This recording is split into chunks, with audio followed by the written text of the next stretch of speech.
He didn't value you when he had you, and now he watches from afar, thinking time will make you come back. I'm Nyra Elowyn, and today, maybe you'll discover how silence can become your loudest answer. Today, you'll understand what truly makes a man regret, and learn how to rebuild your presence in a way that even time can't erase. You don't need to disappear from the world to walk away from someone who hurts you.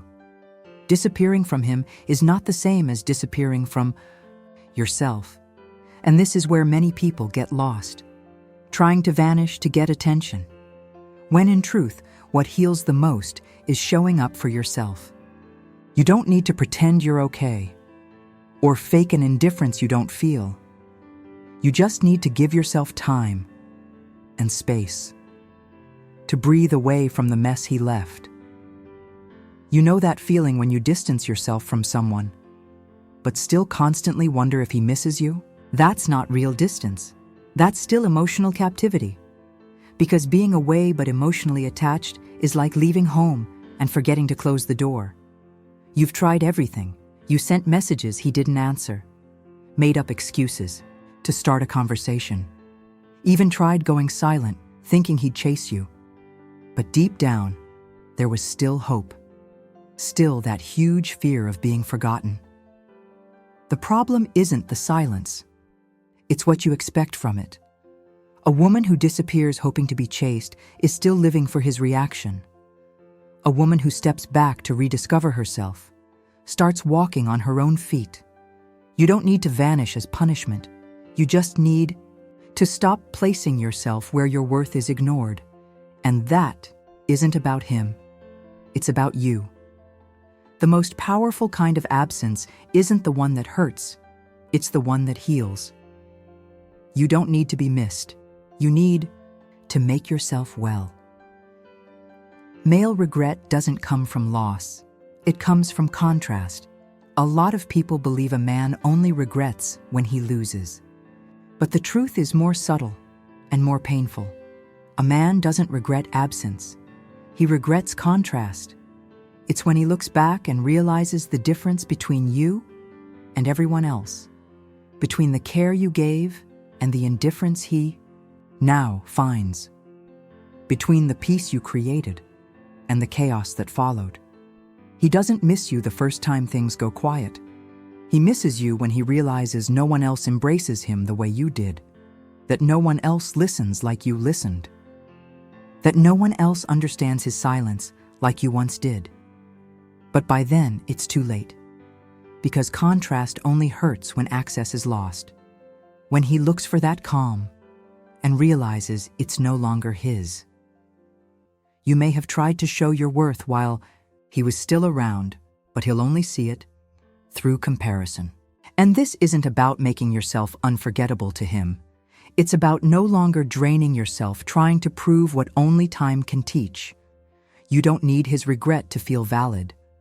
What you gave was real, and if he couldn't value it, it's because he was still trapped in the illusion that he could get the best without giving the bare minimum.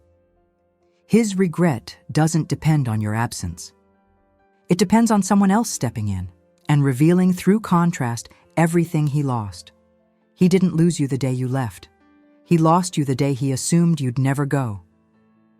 What he'll miss isn't your disappearance. It's realizing no one else replaces you. 3. The kind of absence that reorganizes, not the one that begs to be missed. Not every absence is silence, and not every silence leads to healing. Some women step away, but keep waiting for a message. They check his profile, watch if he's online, try to guess if he misses them. That's not absence. That's emotional surveillance. It's wanting to be noticed, even from a distance. But the kind of absence that heals doesn't beg. It reorganizes from within. When you walk away from someone, you need to use that space to rebuild, to reset your routine, to redefine your boundaries, to relearn how to enjoy your own company. Because walking away while still orbiting around him is just physical distance. Your mind is still there, your heart even more. And that only leaves you feeling exhausted. the kind of absence that reorganizes, restores your autonomy. It helps you understand why you tolerated so much. It shows you know one's coming to rescue you, except yourself. And that doesn't take magic. Just small, consistent actions. Practical actions to reorganize your absence. Uninstall for 7 days any apps that connect you to him.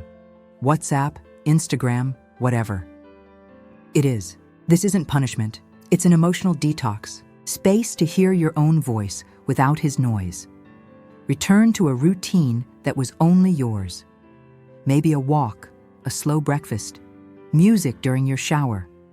Something that reminds you of who you were before getting lost in this relationship. Write a letter that will never be sent. Say everything that hurt, everything you kept in, and then tear it up. The point isn't to be heard by him, it's to free yourself from within. You don't need to disappear. You just need to withdraw from the place where you were diminishing yourself and reappear in the space where you feel like you again. You didn't leave to be missed. You left because it was clear you no longer fit there. The kind of absence that transforms doesn't make noise. It makes peace. He won't forget you. If you become unforgettable to yourself, you spend days trying to figure out what to do to make him notice you again. You change your hair, post vague messages, disappear for a while, then come back. But the truth is, no one forgets someone who becomes unforgettable to themselves. The problem isn't that he forgot you. It's that you forgot yourself first. Forgot what you loved, what you dreamed about, what lit up your eyes before him. You gave so much that there's barely anything left of you, and now you want him to see you. But how can he recognize something you haven't even looked at with kindness? Men miss what leaves an impact. But the biggest impact doesn't come from noise or forced absence. It comes from the calm of someone who moves on without losing themselves, from the peace of someone who doesn't need to be remembered because they're too whole to be forgotten. And this isn't about making him regret it. It's about not depending on his regret to start valuing yourself again. When you become unforgettable to yourself, you change the entire game. Because your energy shifts. You stop chasing. You stop trying to be noticed. And you begin to walk with a presence that fills the room without demanding space. Practical actions to become unforgettable to yourself. Create a reconnection ritual. Pick a day and a place to spend time alone. No phone, no distractions. Maybe a quiet cafe, a park, or just your room with a candle lit. Write, what am I forgetting in myself? Recall a happy memory that didn't involve him. Relive that moment. Maybe with music, old photos, or the food you loved back then. Remember the woman you were before trying to be everything for someone else. Reaffirm your worth out loud. Yes, it might feel awkward, but say it to yourself.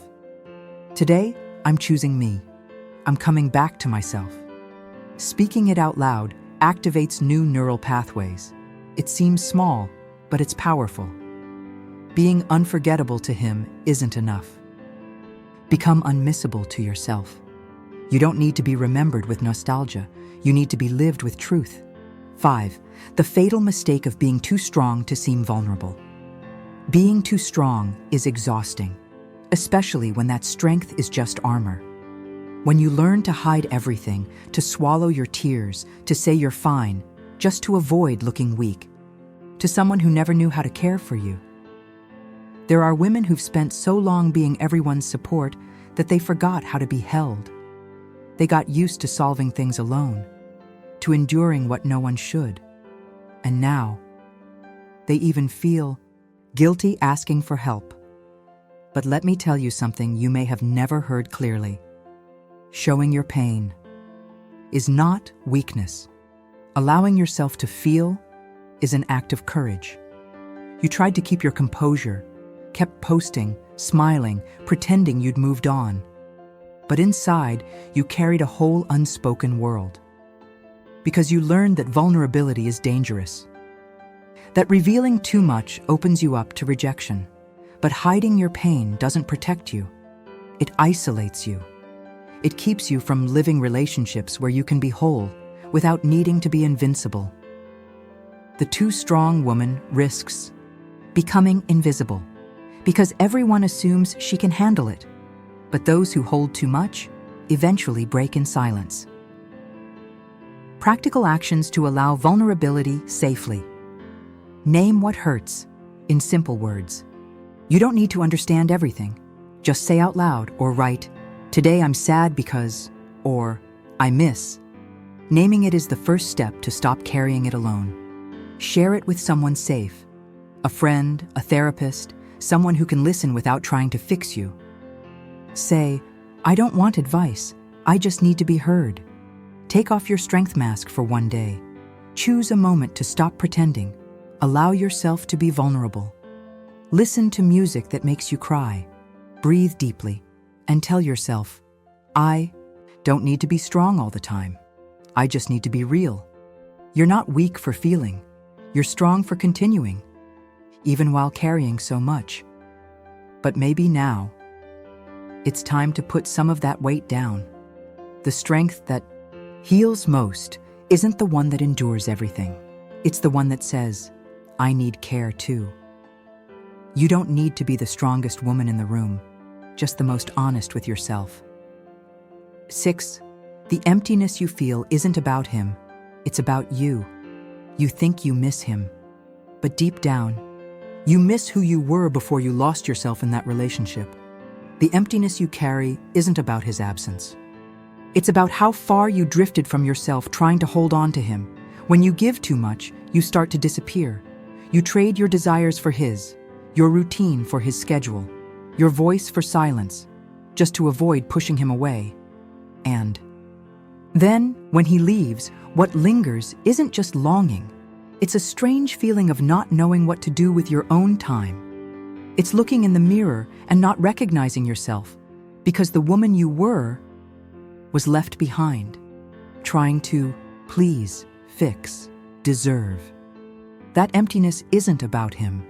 It's the homesickness for your own center, for feeling joy in your own choices, for living a day that's entirely yours, without constantly measuring yourself by someone else's gaze. And if you don't understand that, you'll keep chasing answers he doesn't have. You'll think the problem is the breakup, when the real wound started way before, when you started shrinking to fit into someone else's life. Practical actions to fill the void with yourself.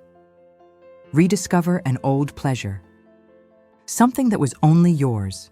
Dancing, writing, painting, cooking, watching a movie alone.